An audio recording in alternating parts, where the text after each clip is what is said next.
കഴിച്ചിരുന്നപ്പോഴാണ് ഒന്ന് പുറത്ത് പോയാലെന്ന് തോന്നിയത്. അങ്ങനെ നേരെ റെഡിയായി വേഗം എടപ്പള്ളിക്ക് വിട്ടു കേട്ടോ. എടപ്പള്ളിയാവുമ്പോൾ നമുക്ക് ഒരുപാട് ഓപ്ഷൻസ് ഉണ്ടാവും. അങ്ങനെ ഞങ്ങൾ നേരെ പോയത് പക്ഷേ എടപ്പള്ളി പള്ളിയിലേക്കാണ് കേട്ടോ. അവിടെ എത്തിയപ്പോൾ ഞങ്ങളുടെ മൈൻഡ് മാറി. നേരെ പള്ളിയിൽ കയറിയിട്ട് പുണ്യാളനെ കണ്ടിട്ട് തിരിച്ചു വരാമെന്ന് കരുതി. അങ്ങനെ നേരെ നമ്മൾ വിട്ടു. അപ്പോൾ പോകുന്ന വഴിക്ക് വണ്ടിക്ക് പെട്രോളും അടിച്ചിട്ട് നമ്മൾ നേരെ പോയേക്കാണ് കേട്ടോ. പോകുന്ന വഴി ഫുള്ള് ഡെക്കറേഷൻസ് ഉണ്ട്. ബിസ്മിയൊക്കെ ആണെങ്കിൽ നല്ല അടിപൊളിയായിട്ട് ഡെക്കറേറ്റ് ചെയ്തിട്ടുണ്ട്.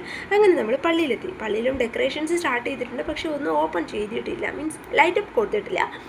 അപ്പോൾ അതൊക്കെ ഇങ്ങനെ നോക്കി നിന്ന് പള്ളിയിൽ കയറാമെന്ന് വെച്ചപ്പോൾ പുണ്യാളം വീടും പൂട്ടി ഉറങ്ങാൻ പോയേക്കുക. എന്താ ചെയ്യുക, 8:30 കഴിഞ്ഞിട്ടേ ഉള്ളൂ. അപ്പോഴത്തേക്ക് പുണ്യാളന് ഉറക്കായി.